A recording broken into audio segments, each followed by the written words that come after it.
Olá pessoal, tudo bem? Eu vou estar falando hoje sobre um vídeo aqui sobre áreas forenses. Eu vou estar falando sobre duas especificamente. Eu vou fazer uma série de vídeos ao longo dos próximos, de um período próximo, né?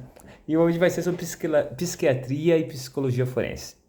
Elas estão ligadas a violações, né? Crimes, de certa forma. Ela basicamente são uma união, né, da área psicológica com a área do direito, vamos dizer assim. Porque elas suprem dúvidas de terceiros, como juízes.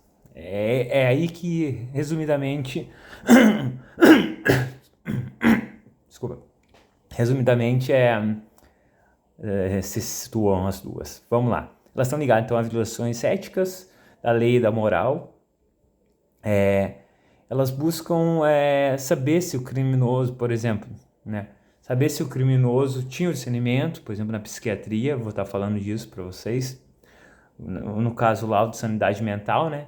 Ele busca saber sanar as dúvidas em relação à sanidade mental do indivíduo. E qual a importância disso? Bem, se vocês estudam direito penal e direito processual penal, vocês sabem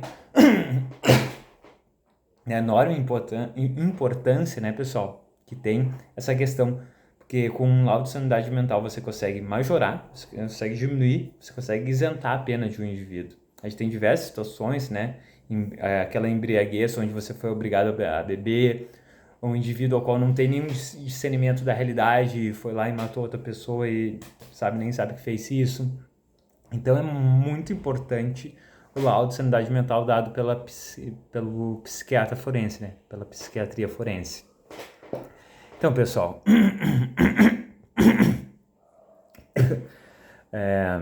psicologia forense. Vamos lá. Psicologia forense ela é um pouquinho mais ampla, pessoal. Ela vai buscar identificar o que levou o indivíduo ao crime, então, dessa forma, as circunstâncias, né? O panorama de comportamentos, o histórico do indivíduo que cometeu o crime. Se ele já vinha vindo nesse comportamento, sabe, construindo esse comportamento, o panorama realmente do indivíduo, o panorama anterior de como ele se comportava. Aí, aqui, por exemplo, tu consegue dividir, por exemplo, criminosos organizados e desorganizados, que é uma parte lá das teorias do FBI, né, que a gente fala do padrão comportamental, do criminal profiling, né. Aí você vai ter, por exemplo, criminosos organizados, desorganizados, né.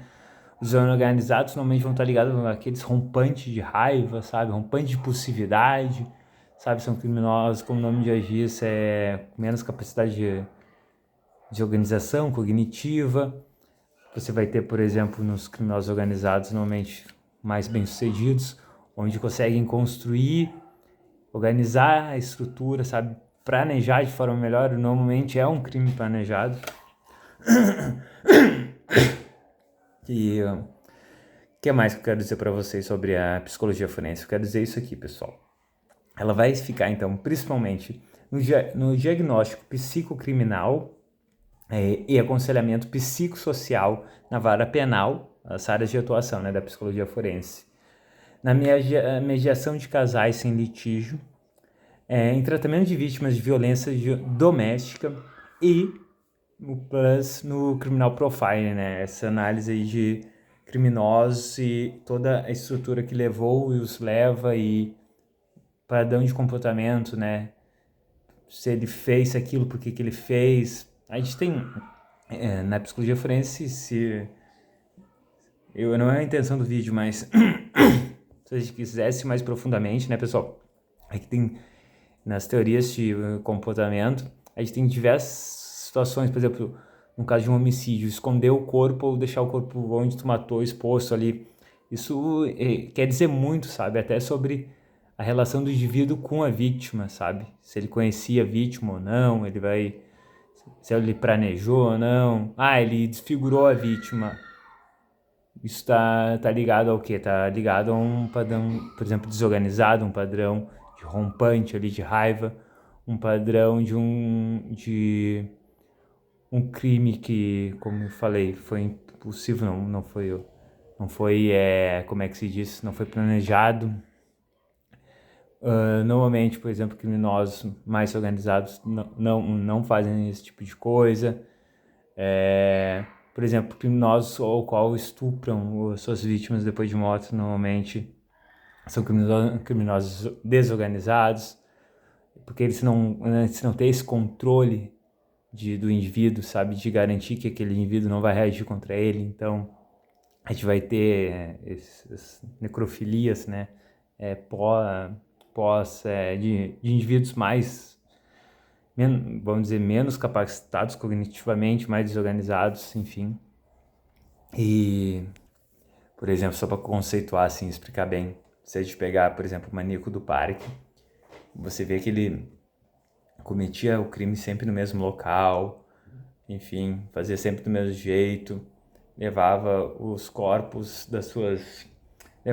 a nova vítima aos corpos das suas vítimas anteriores para ela ver, ó, se tu não fizer o que eu tô mandando, tu vai virar uma dessa aí.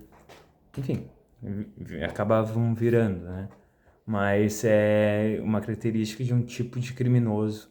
E esse tipo de criminoso também é do âmbito de estudo da psicologia forense, que é muito legal.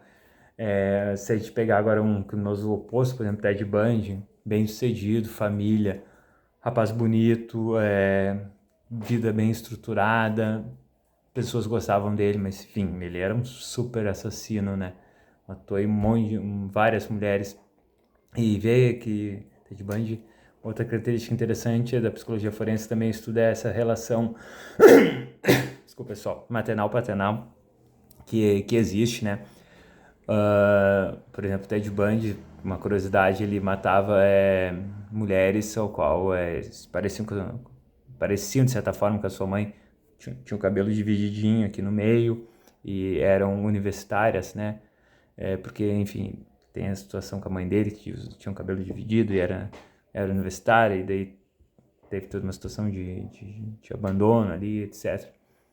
Mas é interessante, tudo isso é do âmbito da psicologia. Então, a principal diferença, então, psicologia e psiquiatria forense é que a psicologia vai ficar mais no âmbito de estudos. Então, além daquelas outras situações que eu falei ali, mediação de casais e tal, etc., no estudo do criminoso, e a psiquiatria vai ficar de determinar também comportamentos no laudo de sanidade mental.